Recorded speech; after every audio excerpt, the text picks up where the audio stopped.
and we are live.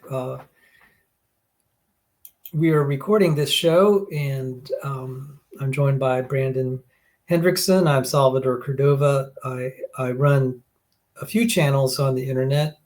This one's being recorded through the Evidence Reasons Academy, which is my academic channel, and we explore really nerd type topics. So this is just a little opening to introduce myself to my audience, but I'm here actually to be of service to Brandon, who wanted to get together and just talk. And so I will actually, beyond this opening remark, I'm at his service. So take it away, Brandon. You got the lead. Sal, you are really a nice guy. Thank you. Thank you very much. Okay, so you and I met each other on a subreddit, Debate Evolution, where I was interested in going on and finding kind of trying to get a sense of where the evolution creation debate is now in the 2020s. I am interested in this for a whole bunch of reasons. Feel free to ask me about that. But after many years away from it, I've been on both sides of the debate before, but after many years away from it, I have been interested in getting into it again. I am a science teacher. I run a company called Science is Weird. And this year we are doing a topic on sedimentary geology. It's called The Hills Are Weird, but it's going to be largely about sedimentary geology. And I am in love with geology, and I'm in love with fossils, and I'm in love with dinosaurs and various other things that you can see around here. And I felt like growing up, when I became a young Earth creationist, growing up in middle school, that the quality of the arguments that I was given were garbage. They were terrible, terrible arguments. And I have been surprised, shocked, flummoxed, delighted to, as I've kind of dipped my toes back into this over the last few months, to find that there actually does seem to be a contingent of people in even the young Earth, not just the intelligent design sort of set, right, but the young Earth creationist sets that actually are being honest with the evidence and are admitting where difficulties in their models are, and are actually having like open discussions, debates about like what is our model for flood geology is one that I'm definitely the most interested in. And so I've been getting into your work, but you have a lot of different things. So I would at no point please allow me to misrepresent any of the things that you're doing. But I see you right now as one of the good guys who is fighting the good fight for truth. You're coming at it from what could be uncharitably called a biased perspective, but from another set of convictions, but which I think is great. I have no problem with that at all. And you are operating like seemingly truthfully and honestly and humbly, epistemologically speaking, and all of these things. So first of all, let me say, based on everything that I've seen you do online, thank you for doing the work that you do. Well, thank you. Thank you for the kind words. I do appreciate that. Part of it is I have both undergrad and graduate students approach me, and they'll ask me for my opinion on this and that, and I'll say, look, I may believe this is true, but I don't think we're there evidentially. I do not do you a service to say we have a good case. And this is very different from which we'll get from some of these creationist evangelists. They'll throw up any argument they can to persuade their audience and get donations. And I'm not about that. These students who approach me, some of them end up becoming college professors. One of them I know, 15, 20 years ago, he was in college reading my stuff. He became a CEO of a biotech company. And I'm like, look, I have a responsibility to tell it honestly. I'll say, okay, I'll tell you, I believe this, but I don't have good evidence. And I know in my heart, my conscience would bother me if I said, oh, this is a slam dunk case. And in my heart, and I know it's not. What has happened, though, I've monitored this debate unfold over 45 years. I'm giving away how old I am, but the arguments were garbage, and some of them still are. I'll give you one example. People are saying, like the second law of thermodynamics is argument against evolution. I'm like, please, Thank no. you. Thank you. It's really nice to hear people say that on your side. Thank you very much. And then I'll ask other creationists, they'll say, yeah, well, we agree with you, Sal. I'm just like, well, okay, so why are we letting people get away with this? What are the theories? What are the hypotheses that you have as answers to that? There is, evidence against evolution. No. Like, why is it that in the young Earth creationist community, it's the most, the voices that get the most airtime are the ones that are making crap up? And I'm not actually alleging that there's frequently conscious line, but like, it's a bunch of people who are not in harmony with what the obvious facts are. I wish I could tell you. I do not have. There is something, unfortunately, because it is tied to faith culture. Faith culture is driven by a lot of personalities. Yeah. This is a total side note, but maybe it's not a total side note. I have been tracking corruption in evangelical churches and churches in general. And people will still donate and follow after people. There was a 500 million, in today's dollars, it'd be $1 billion fraud case involving the Southern Baptist Convention. It's wide open. People have been sent to jail. And I'm like, why are you guys still donating to these organizations? It is. And I'm like, okay, so this is all about theater. It's not about facts.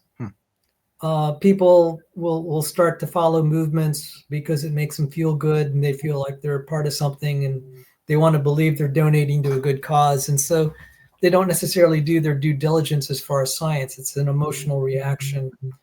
And so sometimes movements are not necessarily driven by facts. This is true probably across the board, but by kind of emotional commitment and belief in something. We've seen all sorts of bad ideas matriculate through society, not actually driven by facts. So it's not unique to creationism. But I see some of the same parallels. People trying to sell utopia, and they're just charlatans. Yeah. So people who are very charismatic and who seem sincere, they can bilk you of a lot of money and they can grab all the attention. And I've seen that happen in churches. Yeah. So so we get a lot of people who aren't professional scientists, who don't hardly have any science education, leading the creationist movement. One of them, we could name names. I don't mind if you don't. I'll let you name names. I will avoid probably doing this. Okay, Kent Hovind. Kent Hovind is one of them. He's a convicted felon.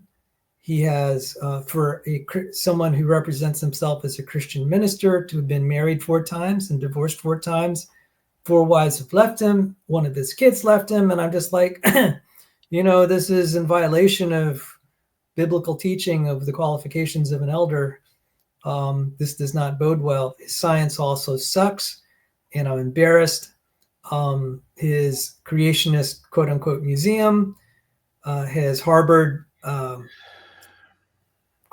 registered criminals of a certain variety, and this isn't good. So, okay, so why do people flock to this? There are disgraced evangelical pastors like Jim Baker and Jimmy Swaggart, and people just flock to this magnetic personality. And I realized eventually, to my horror, a lot of movements are driven by personality cults, not necessarily by the truth. Whereas someone who has to do this, professionally, where I was an engineer in the aerospace industry, the systems we build, they're life critical. You mess up, people will die. And so there's different standards and there's a different mindset as far as what counts as true, and accepting criticism and being being very skeptical of your own work is just very commonplace, and skeptical of other people's work. that's the culture that I had come from. And then, there are people in the biomedical community and also in the pharmaceutical community where they're held to the same standards. So they carry over that mindset. And some of these are what I call the higher tier creationists. Yeah. Those names are hardly ever known. Yeah. They spend most of their time actually doing science work, not public outreach and fundraising. I attracted on the subreddit that we met on more vitriol. I don't think is an overstatement from almost everyone when I published that I had found a young Earth creationist whom I would be happy to support, who's Todd Wood in this situation. I'd read his book, The Challenge. Wait, what's that? What does that mean? Oh no, I mean I saw that and that's why I thought it was funny. Okay.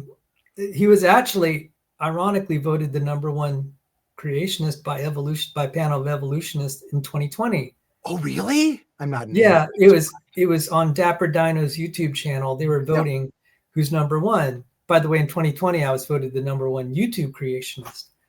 So this is, and on the panel was Gutsick Gibbon and Dr. Dan Stern Cardinal. So there are two moderators at that forum. I like those people. So that being said, they probably won't vote me #1 anymore. But because what did you do, Sal? I started I don't know. But I had a falling out with one of the panelists, Dapper Dino, because I worked for John Sanford, and I thought that began an argument. But I was just laughing about you and Todd Wood.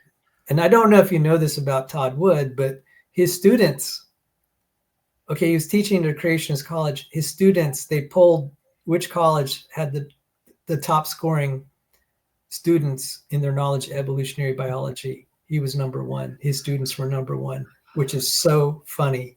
His creationist students understood evolutionary biology better than 99% of the rest of the country. After this call that we're doing, can you send me that? I would love to look through that. Right, that's a powerful thing. It's a ridiculously powerful thing. That's great. I utterly fell in love with his work, and I haven't read all of his work yet. And this is one of those weird things that one sometimes does in midlife, where one stumbles into these communities where there are so many cool people and so many hucksters, and there are so many like this, like the hurt feelings of this internecine warfare that has been going on for decades, that like you don't even know like what all the gossip is and all this. So I want to be careful about what I say here. And if I say that I really, really love somebody, I mean that earnestly, but I don't know all of their stuff. I was worried when you started laughing when I mentioned his name, that like, oh no, like, I'll tell you why. There's something about what Todd Wood that like I shouldn't be really excited about. Well, there are a lot of creationists, myself included. There's a certain component of young Earth creationists that really despise Todd Wood. I can imagine that. I think everyone. I cross-posted that I think I found a young Earth creationist I can really support to one of the young Earth creationist subreddits, and he came in for almost as much vitriol in some metrics of that on the young Earth creationist one as he did on the evolutionist one. Well, just so that I don't forget, if you saw me busily typing, because you had requested this, I'm sending. I Googled it. I sent it to you just now, so you can have access to it. I wrote an article on it some years ago. Yeah. So it was important enough a topic that I felt I should, before I forget it. Because if I don't do it now, it's going to go into the pile of things to do, and it might be totally forgotten. You were saying before, right? Like why is it that faith communities can oftentimes turn into these cults of personality that don't pursue the truth? And right, we could talk for the next 24 minutes that we have left on just that. So let's not, but like, I think we would both say that the answer is somewhere along the lines of, because this is how community, what do I want to say for this? That like, my Catholic friends would say This was the problem with Protestantism from the very beginning.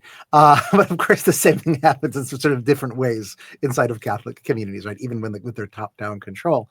But it's because it's become some sort of tribal thing, that it's become, the evolution creationism is this marker of, do you really believe the deep things? And people will unfellowship you, and in the broadest sense of that, right? And on both sides, if you say the wrong things, if you don't toe the party line. And that obviously is totally understandable from a human nature perspective. Yeah.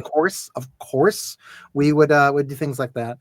But it's absolutely antithetical to how the entire scientific process is supposed to work. That the thing in science is that you're supposed to stay in conversation with people that you disagree with and keep asking for more evidence and more critiques of the things that you do. And I would say that, like, part of my goal in life is to cultivate communities of people who are delighted to do that, and who argue about it really well, right? Like, who steel man the other side, who don't have 100.0 repeating percent conviction of their thing, but like in the proper sort of Bayesian way, like keep continuously update on things. Who, when we have biases, are just open about our biases, whether we maybe support that from some sort of different world of evidence or even not, right? But that we are open about that, and that we actually obviously say truthful, right? Which is, as you've pointed out, one of the problems that can happen sometimes in the young earth creationist side. I'm not saying it doesn't happen also on the other side. But then we even like help each other out to find the holes in our arguments, right? That we work oppositionally together to find truth. I feel like in 2025, Western at least internet culture, right? We have this idea that like everybody is either kumbaya or everybody is posting mean things about each other and being snarky to each other and disregarding each other's observations. And like there is another way. It's not easy to achieve, and it's not easy to keep. But when it happens, when you can actually have people arguing in love with one another, recognizing that they may be wrong and they might need the other person to point out, to help them see something that they can't see. Like, this is one of the sweetest things that a human being can experience. So where do you see that happening these days between our two communities? One of the problems is, if we deal with like areas where we actually have experiments and where the experiments will actually count, if they're life critical, if your model fails and you realize it's wrong and it costs either property or sadly lives, you have a different standard for truth. Your conscience will, anyone who has a decent conscience, and unfortunately this isn't true of some pharmaceutical companies, but hopefully down the line someone will say, hey, no, we can't keep doing this. This is where truth will, scientific truth will have a high priority. The problem is when we are trying to reconstruct history, it's very hard to conduct experiments that'll be absolutely as convincing. It's like, just a historical example. People were doubting Maxwell's equations of electrodynamics. He was ripped on until Heinrich Hertz made a demonstration that he could generate radio waves and then remotely detect them. People, their jaws dropped. That was like black magic back then. I mean, today. I described that experiment to my students last year, and it seemed like black magic to me. And I own a radio, right? But like, there's a spark, and then like on the other side of the room, there was a spark. It's like, oh, ghosts are real now. Yeah. Oh, see, I'm glad. You see, you will get no argument, and this is what I call the gold standard of science. When you can actually have a repeatable experiment. The problem that we're dealing with is we're trying to reconstruct history, and we don't have, if we were able to get spontaneous life forms to assemble spontaneously, this would be a done deal. It's like, okay, origin of life happens naturally. And then if we could evolve bacteria in a few generations into a human being, there'd be no problem. So what ends up happening is we are making inferences, and there's lots of room for interpretation. And so we were talking about it in terms of like, how can we all agree? I've been in situations where someone was not happy with the experimental results, but they had to cave. It's like, that happened with, and I'm glad you watched that video with me and Gutsick Gibbon talking about nylon eating bacteria. My fiercest critics had to cave and say, Sal's right. And you could tell they're gritting their teeth. And I said, of course I'm right. It's not like you're dealing with anyone who doesn't know his stuff on this topic. And then when the American Society of Microbiology endorsed it, I said, this is, of course, people gritting their teeth that I found this. And it turned out some people of high reputation, they got discredited in the process. One of them sadly passed away, Susumu Ono, who was the pioneer of that idea. But there's still some people alive who are sticking by their story, and they're a little bit embarrassed by it now. I think they've made one of them has made a quiet retraction by the name of Dennis Venema. But Ken Miller, who was in the Kitzmiller versus Dover trial, he wrote a book, and that was a featured claim, and it's been discredited. Even people on his own side now are endorsing the results that I came up with, me and Dr. Sanford. So when you talk about us being happy together, that's not necessarily the case. Sometimes the facts aren't what people want to hear, but when they become that obvious, they will concede. We're not quite at that stage with, I think for the origin of life question, every experiment has failed to achieve, despite their claims, to achieve a natural origin of life. And I think that that's going to continue. But just the persistence, it's like, well, how many failed experiments do we need before you quit? And they're characterizing it as progress. And I look at some of these experiments, and James, a lot of other chemists are looking at this and saying, look, this is, there was a term by an origin of life advocate, Clemens Reichert. He said, look, some of these experiments, the success is due to the experimenter. And he called it the hand of God dilemma, because it's the scientist interference that's making the experiment work. And it's not a legitimate representation of what would happen in a prebiotic environment. And so this will go back and forth. So there's this ambiguity that I think is going to be very difficult to resolve. And as long as there are people that have, that are digging their heels in to a particular metaphysical commitment, it's going to be difficult. And some scientists have said, like Robert Shapiro, he wrote The Skeptic's Guide. He was a chemist, and he said, well, all of our experiments could fail, but, he said, some of my colleagues will turn to religion, but, I'm going to just keep trying until I find something. So he had a metaphysical commitment, but at least he was more honest to say that was one of the more honest admissions, that he felt that origin of life had not succeeded, but even if it continues to fail, according to his viewpoint, he was metaphysically committed. I could deal with someone like that. Yeah, I have no problem with someone like that. I mean, I'm not that person, but I am on his side, right? Of like, which model do we have of the story of the world? But I have no problem with such a person as long as they are admitting that. In the same way that I have no problem with Todd Wood, who, that the reason that he was that my post was met by incredulity on my side, was people would say, like, but he admits that there are these things that the young Earth creationist models have a really hard time answering, that they need to shape up and do better. But then he just goes and he believes that model anyway. That's stupid. That's moronic. That's unscientific. And I feel like, well, like, it might be wrong. It might be right. It might be wrong. But that's a thing that you're allowed to do in science. Science is not like a commitment that everybody has to like suddenly convert to what the mainstream is. there's an argument historically in science that science actually progresses through weird people who are wrong, who, because of their weird wrongness, are able to look at things differently than others and spark breakthroughs, potentially not even, you know, related or barely related to like the thing that they held, but like they can spark the breakthroughs because they're being irrational. There's a really good book. I never have it here. I always want to refer to it here.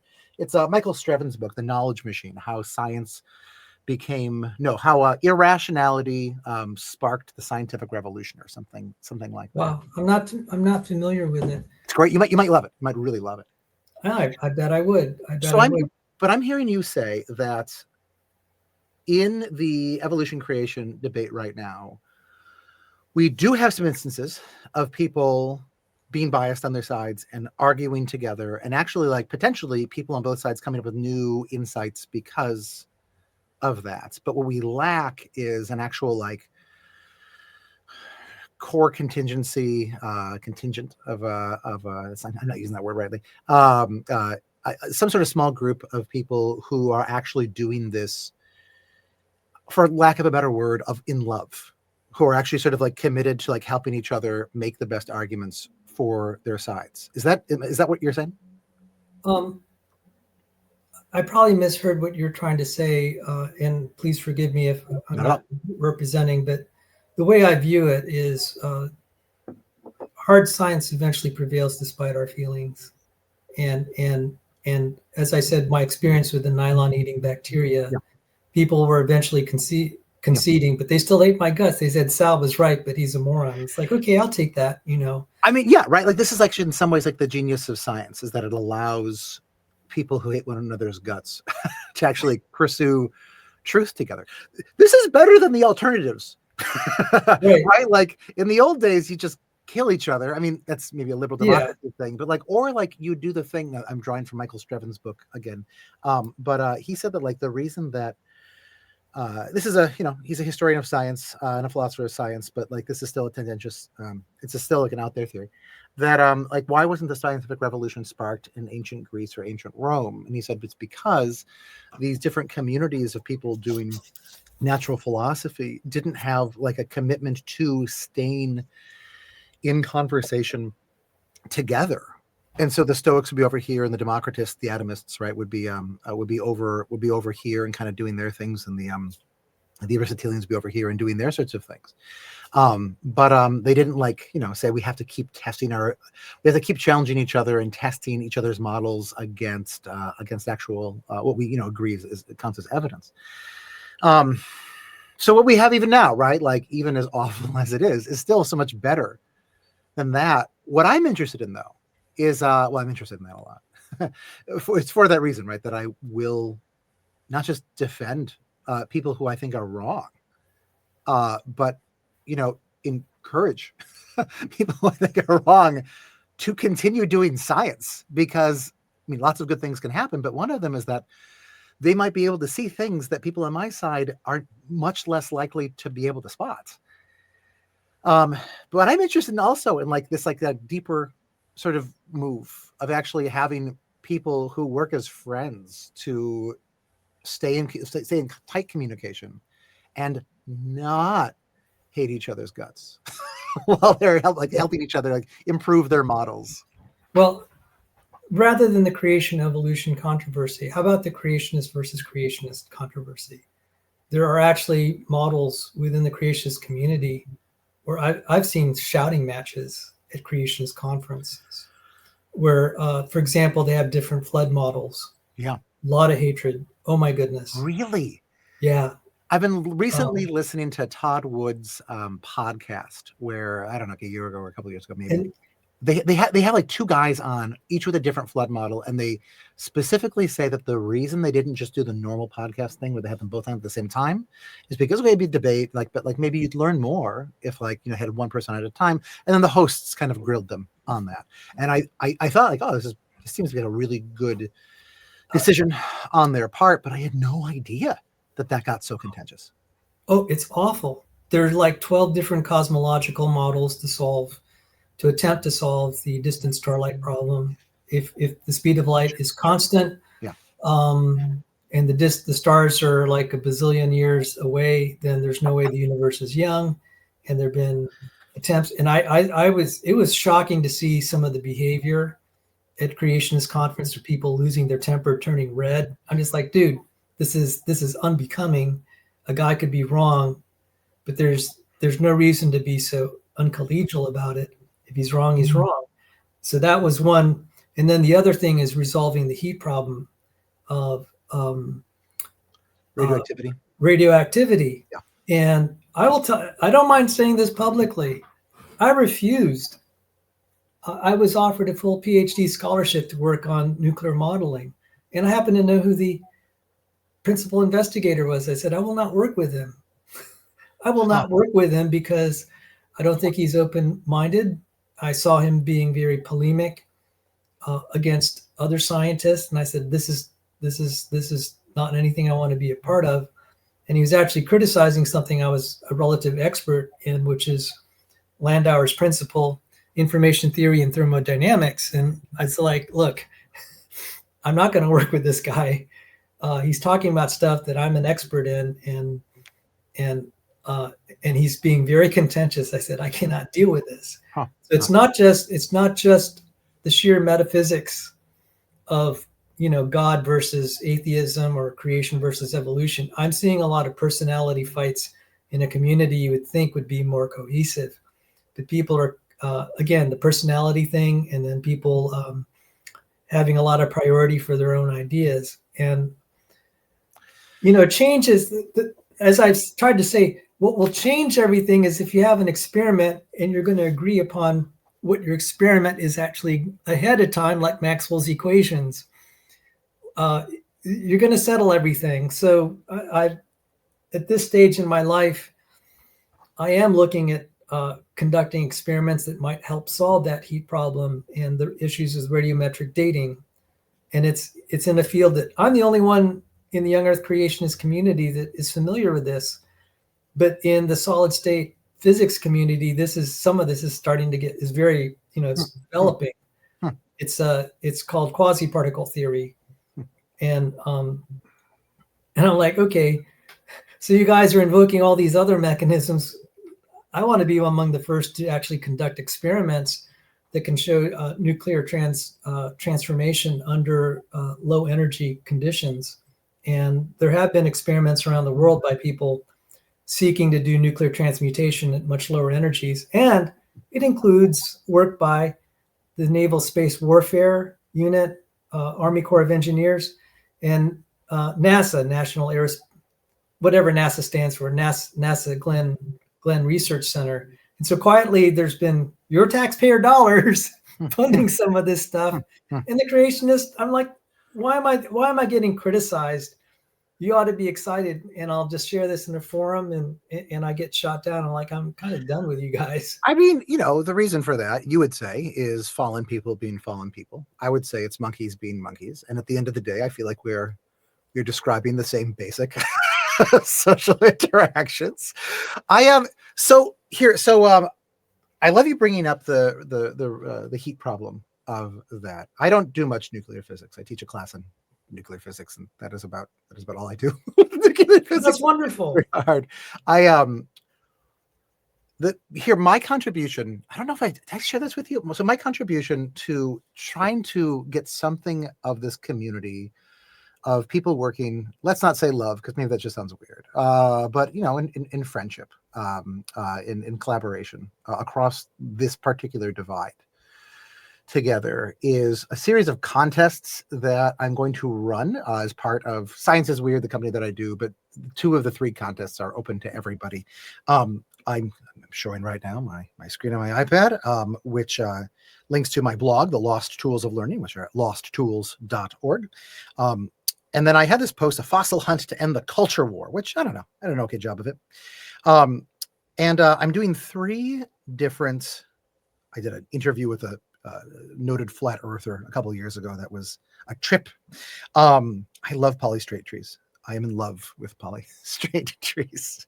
But I'm doing these 3 contests The first one, because of some legal issues of the worries of people just smashing rocks that don't belong to them to find fossils, is only open to people who I'm working with right now.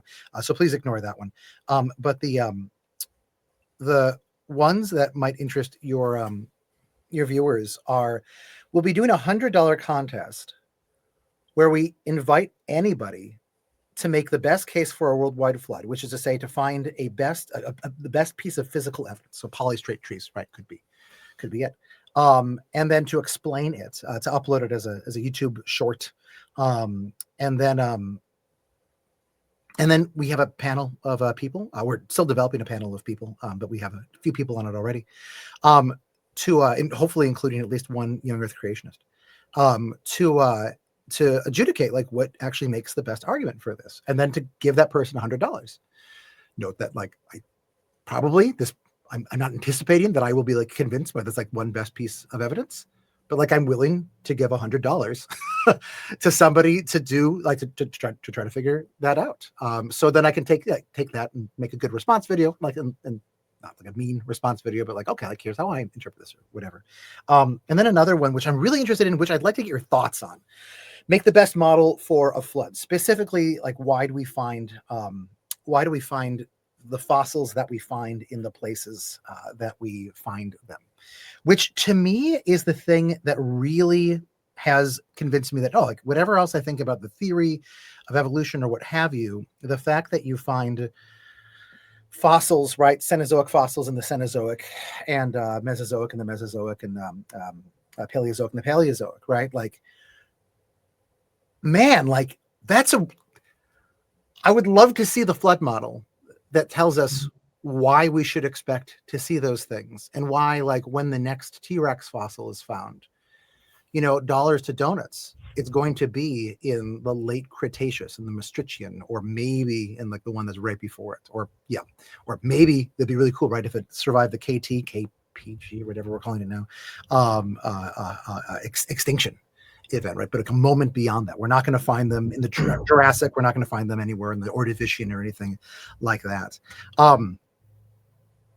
So that's the second contest that I'm doing.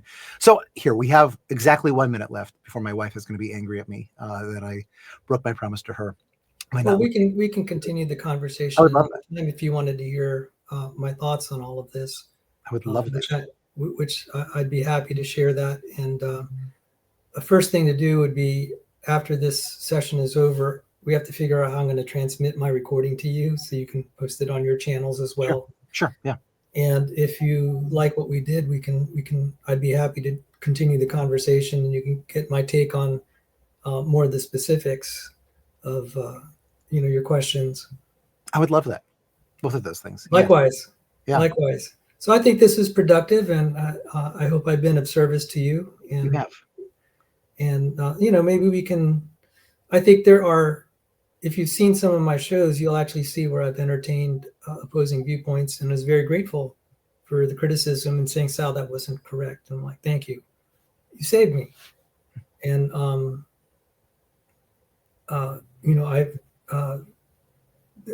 there is self-interest in not making mistakes. I mean, I wish people would just like have that attitude. Look, you make a mistake, you get it caught early, you ought to be grateful. So anyway, we'll stay in touch. I just sent you an email, and I'd look forward to having another session like this. Me too. Thank you. All right. Well, take care. And let me just stop the recording, and we can have a couple more remarks. I just have to figure out how to do this. Let's see. End recording. All right, guys. Take care.